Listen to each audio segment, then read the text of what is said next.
Welcome back to day 69 of the Daily Bread Bible Study for Monday, March 9th, 2020, focusing on Joshua chapters 18 through 20.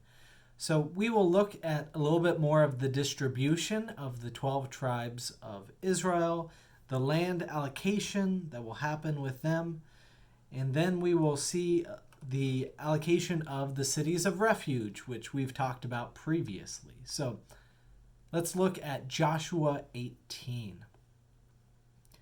We discussed the 12 ancestral tribes before, and not including the Levites, because the Levites are given land by their kinsmen, and their portion are the offerings that are brought from the tribes. And so they're not included in the 12 ancestral tribes for land allotment here.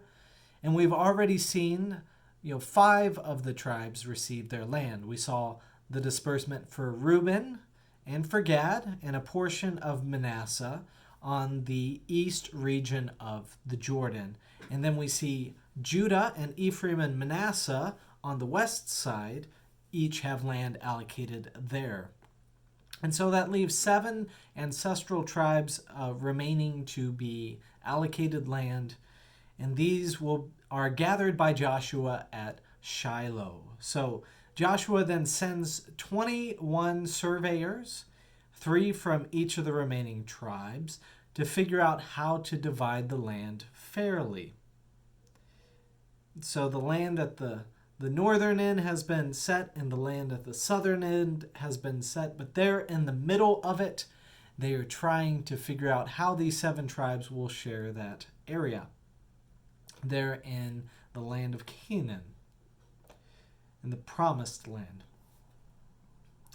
So they decide, and it's Joshua 18:10, that Joshua cast lots for them in Shiloh before the Lord.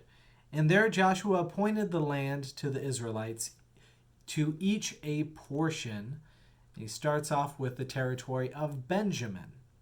Now, notably in the area of Benjamin, there are 3 big cities: the city of Jericho, the city of Bethel, and the city of Jebus, or Jerusalem. Jebus makes me think of a Simpsons reference from Homer a long time ago, but Jebus reminds us of the Jebusites, of the individuals from that lineage.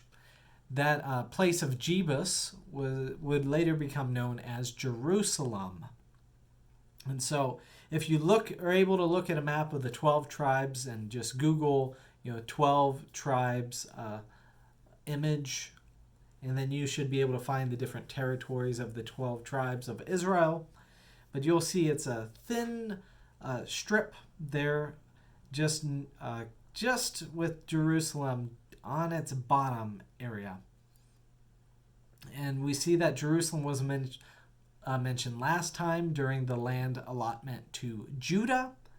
And it's also mentioned again today here in the land allotment of Benjamin. So what does this mean that Jerusalem is kind of split between these 2 tribes and these 2 different stories? Well, the idea, as I understand, is that the tribe of Benjamin was technically given the land, but were unable to drive out the Jebusites because, as I mentioned last time, Jerusalem is a heavily fortified, or a city that is hard to fight and take over.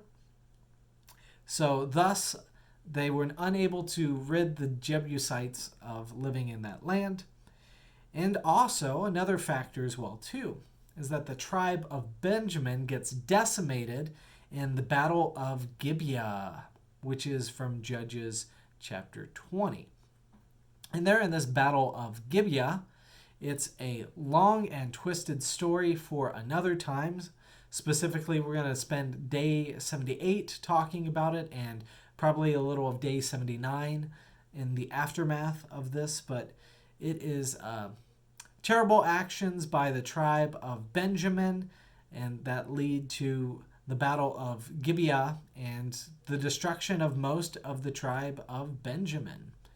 And so Benjamin, that tribe, will pretty much not be able to take on the responsibilities with Jerusalem And eventually we will see the dominance of the tribe of Judah, which will also, under King David's rule, make Jerusalem as the prime city there for his empire. And that's how Jerusalem will become Jerusalem instead of Jebus here. In Joshua chapter 19, we move on to the territory of Simeon, and the thing I'd like to note here is verse 9 of chapter 19.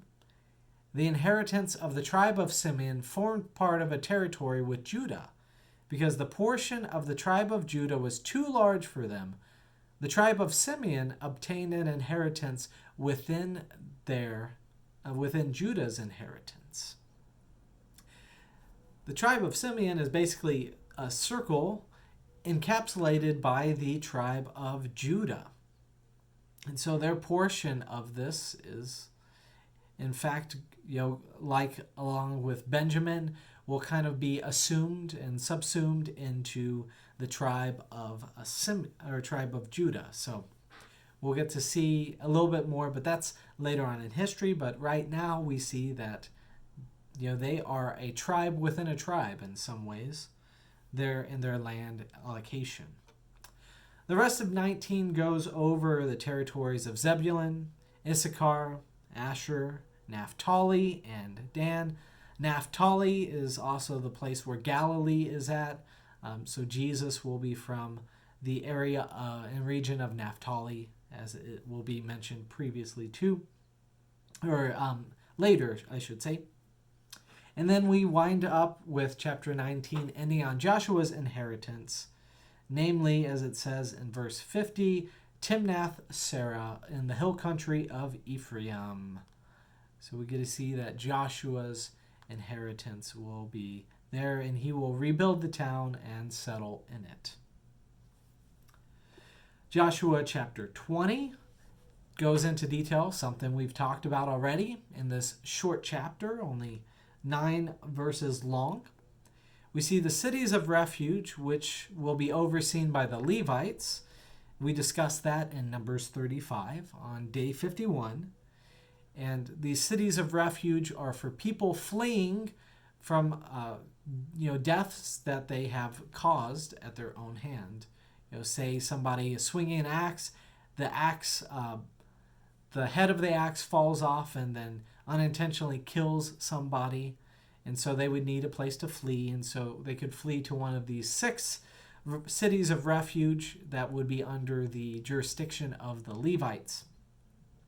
If they had unintentional deaths, and any intentional deaths, any murders, would be completely forbidden in the tribes, as it says in the 10 Commandments, thou shalt not murder.